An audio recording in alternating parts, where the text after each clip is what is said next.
इख्तियार वली साहब ने एक वीडियोस को तोड़ मरोड़ के पेश किया इस सूबे के वज़ीर आला के ख़िलाफ़, इस सूबे के नौ मुंतखब वज़ीर आला के ख़िलाफ़ जो 4.5 करोड़ अवाम का नुमाइंदा है, उसकी तौहीन की गई। इख्तियार वली साहब एक हारे हुए शख्स हैं, वो जाली वज़ीर आज़म के जाली कोऑर्डिनेटर हैं।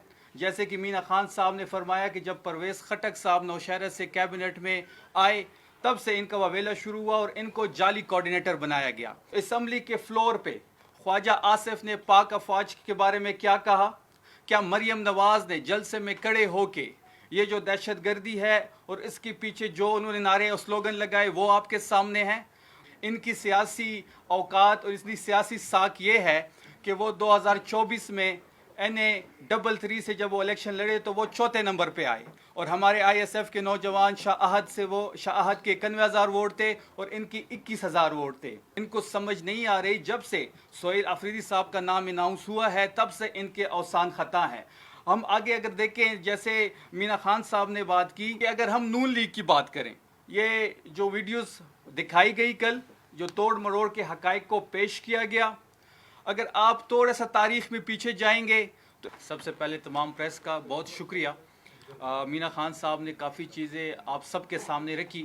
कल आप सब ने देखा होगा कि नौशहरा के एक बंद कमरे में PTV पे, पाकिस्तान नेशनल टेलीविज़न पे, इख्तियार वली साहब ने एक वीडियोस को तोड़ मरोड़ के पेश किया इस सूबे के वज़ीर आला के ख़िलाफ़, इस सूबे के नौ मुंतखब वज़ीर आला के ख़िलाफ़ जो 4.5 करोड़ अवाम का नुमाइंदा है, उसकी तौहीन की गई। इख्तियार वली साहब एक हारे हुए शख्स हैं, वो जाली वज़ीर आज़म के जाली कोऑर्डिनेटर हैं। जैसे कि मीना खान साहब ने फरमाया कि जब परवेज़ खटक साहब नौशहरा से कैबिनेट में आए तब से इनका ववेला शुरू हुआ और इनको जाली कोऑर्डिनेटर बनाया गया। इनकी सियासी औकात और इसकी सियासी साख ये है कि वो 2024 में NA33 से जब वो इलेक्शन लड़े तो वो चौथे नंबर पे आए और हमारे ISF के नौजवान शाहद से वो शाहद के 91,000 वोट थे और इनकी 21,000 वोट थे। इसी तरह सूबाई असम्बली में PK88 पे वो इलेक्शन लड़े, वहाँ से मियाँ उमर हमारे कैंडिडेट थे, नौजवान कैंडिडेट तहरीक इंसाफ के हिमायत याफ्ता थे, उन्होंने 38,000 वोट लिया और इन मसूफ ने चौथे नंबर पे आके 5,000 वोट लिया। तो इनकी सियासी साख ये है, ये सियासी बोने हैं, इनको समझ नहीं आ रही। जब से सोहेल अफरीदी साहब का नाम अनाउंस हुआ है तब से इनके औसान ख़ता हैं। हम आगे अगर देखें, जैसे मीना खान साहब ने बात की कि अगर हम नून लीग की बात करें, ये जो वीडियोस दिखाई गई कल, जो तोड़ मरोड़ के हकाइक को पेश किया गया, अगर आप थोड़ा सा तारीख़ में पीछे जाएंगे तो असम्बली के फ्लोर पे ख्वाजा आसिफ ने पाक अफवाज के बारे में क्या कहा? क्या मरियम नवाज ने जलसे में खड़े होके ये जो दहशत गर्दी है और इसके पीछे जो उन्होंने नारे और स्लोगन लगाए वो आपके सामने हैं। तो जब ये कहते हैं कि 9 मई जिसने किया तो वो माफ़ी मांगेगा, तो क्या ख्वाजा आसिफ असम्बली में जो उन्होंने तकरीर की उस पर माफ़ी मांगेंगे? क्या मरियम नवाज जलसों में फोर्सेस के ख़िलाफ़ नारेबाजी की उस पर माफ़ी मांगेंगे? क्या परवेज़ रशीद जो जलसों में पाक अफवाज के ख़िलाफ़ अपनी ज़बान इस्तेमाल करते थे, क्या उस पर वो माफ़ी मांगेंगे?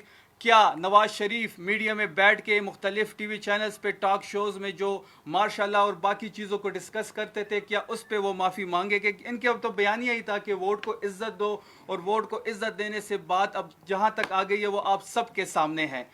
मैं आगे एक इदारे की तरफ से एक बंदे के ज़रिए ये पैगाम भिजवाया गया कि सोहेल आफरीदी की मुलाकात नहीं होगी, उसकी ऐसी की तैसी।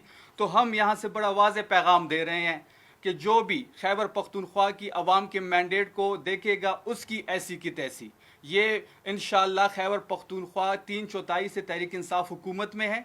इंशाअल्लाह ये तीसरी मरतबा हम तहरीक इंसाफ हुकूमत में हैं।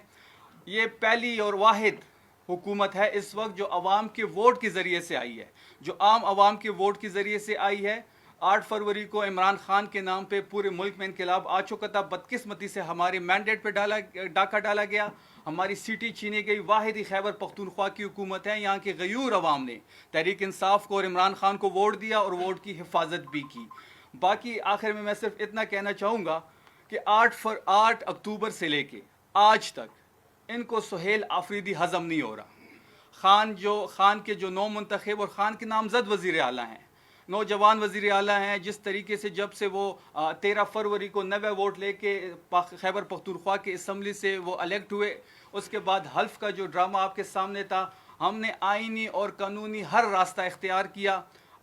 پشاور ہائی کورٹ کو ہیڈس آف کہ اس نے جو فیصلہ دیا کہ گورنر صاحب اس سے حلف لے، وہ سب ڈرامہ آپ کے سامنے ہے. اس کے بعد ہم اسلام آباد ہائی کورٹ گئے اپنے قائد سے ملنے، عمران خان صاحب سے ملنے. سہیل آفریدی صاحب 4 مرتبہ اڈیالہ جیل جا چکے ہیں، ہائی کورٹ کے احکامات ان کے ساتھ ہے، اس کے باوجود اس کی ملاقات نہیں کروائی جا رہی. جو پیغام دیا جا رہا ہے، جو خیبر پختونخوا کی مینڈیٹ کی توہین ہو رہی ہے، یہ سب آپ کے سامنے ہے. یہ ساری چیزیں ہر خیبر پختونخوا کے رہنے والوں کے ذہنوں میں ہیں.